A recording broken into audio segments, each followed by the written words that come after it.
Ryan Frost was working as a janitor in a cryogenics lab. He had great plans for his life, but those were all put on ice when a freak explosion reduced his core temperature down to 0 degrees Kelvin. His mangled body was retrieved and he was put into a cryogenic chamber, literally frozen in time for decades. Until one day, when a super scientific scientist, we know as Tachyon, developed an experiment that she believed could resuscitate the frozen man. The surgery was a success, but that left him alive with still 0 degrees Kelvin internal body temperature.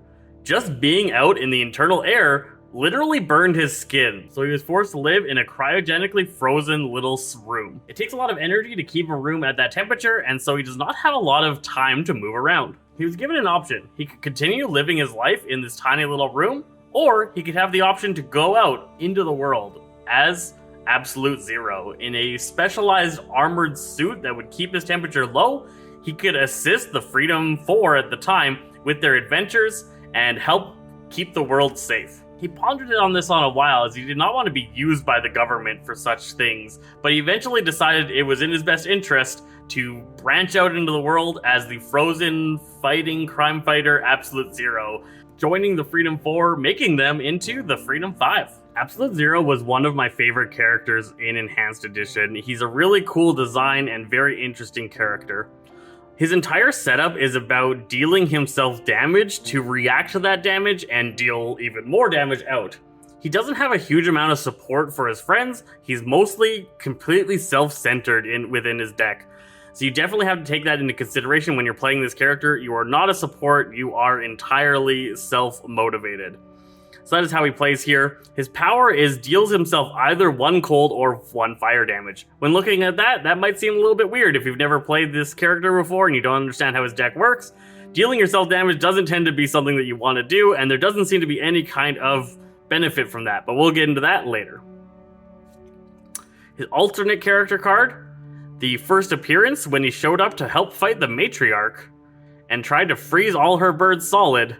He gets Lose Your Cool. Absolute Zero deals 2 hero targets and up to 2 non-hero targets 1 cold damage each. So you have to blast 2 of your friends, as then you get to blast potentially 2 enemies. It's an interesting power and actually ends up working pretty well with his deck.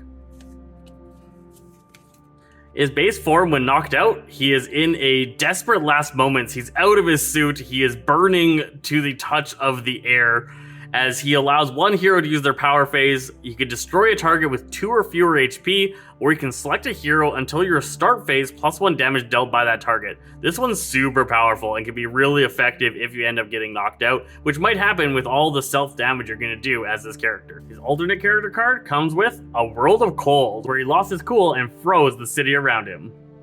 "No, what have I done?" he says on the cover of this Freedom 5 magazine. He can allow 1 hero to draw a card, he can bury 1 non-target environment card, or he can discard the card of up to 3 decks. It's an interesting set of powers, which takes a little bit more finesse to use effectively. Absolute Zero's suit has all sorts of enhancements that can be applied to it to allow him to do extra things. His Isothermic Transducer and Null Point Calibration Unit are the 2 most important cards in his deck, and he's most effective if he manages to get these 2 cards out. Isothermic Transducer is going to make it so that whenever he is dealt fire damage, he deals out cold damage. And the Null Point Calibration Unit makes it every time he's dealt cold damage, he instead heals. So it negates the incoming cold damage and turns it into healing. In the old days, that's all these cards did.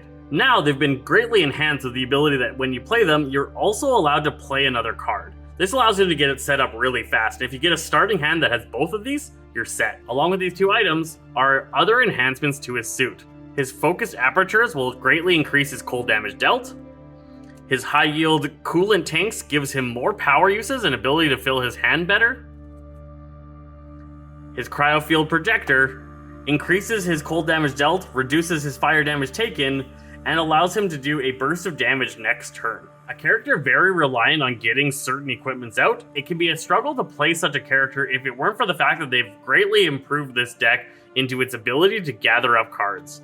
So we have cards like Conductive Installation, where we get to draw a card, collect an item card, getting a specific item that you want, and then you're able to play a card. If you're able to collect something like the isothermic transducer, play it, then it allows you to then play the high yield coolant tanks, you can have some pretty effective turns as this character. Along with conductive installation, he has his modular repair and desperate deployment, which are similar in style that they get you extra item cards and then allow you to play cards. You have some drawbacks, dealing yourself both fire and cold damage, which actually ends up playing to your strength if you have your appropriate items in play. His other one-shots are all pretty much about dealing himself fire and cold damage to then react to that. The lore behind this is that he can output cold from his suit, so dealing one non-hero target 3 cold damage. When he does that, he has blasted out some of his coolant. That makes the internal temperature of his suit spike upwards. That deals him fire damage because of his cold internal temperature.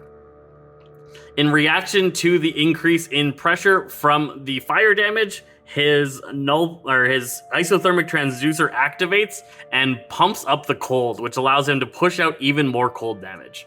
That's kind of the lore behind what's going on with these cards. So he deals himself fire damage, increasing the temperature of his suit, and then reacts to that increase in temperature because the suit compensates for that with extra coolant. One of the most powerful cards is Horfire, the ability to deal quite a bit of damage out and then dealing damage to yourself to get even more damage out. Combining that with Focus Apertures and his Cryo Field Projector, he can deal some serious damage in a single turn. This deck is not lacking ongoings either, and that's where he gets his additional powers. He has ongoings such as Ice Shield, his ability to protect one target. This is one of his few support abilities in the game. Stilled Life allows him to shut down targets, which is the opposite of Ice Shield. Instead of protecting, he freezes them solid. So the two ongoings are his Coolant Blast and Thermal Shockwave. If you're able to get 2 powers off in a turn, this can be extremely effective to have these two in play. If you play Horfire into these 2 powers and plan out these powers appropriately with high yield coolant tanks, you can have some massive turns with this character. You can deal up to 3 targets 1 cold damage each, greatly increase the extra powers, so +1 to each of those as well as another +1, so that would be 3 cold damage to each, or up to 3 targets. Then do yourself fire damage equal to the cold damage you dealt out, reacting to that isothermic transducer, pumping out even more cold damage. Then at the end of your turn, you can deal 1 target X cold damage, which is the amount of fire damage dealt to you this turn, which is quite a bit from the reaction of the Thermal Shockwave, as well as from all the other cards that you've played in that turn.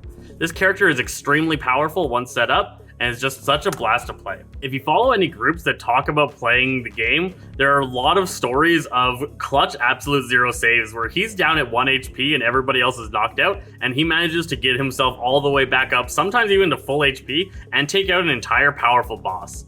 The extra power usages that you can get from knocked out heroes can make Absolute Zero a complete beast. Let me know what you think about Absolute Zero and where he falls in your ranking lists of characters in Sentinels of the Multiverse Definitive Edition.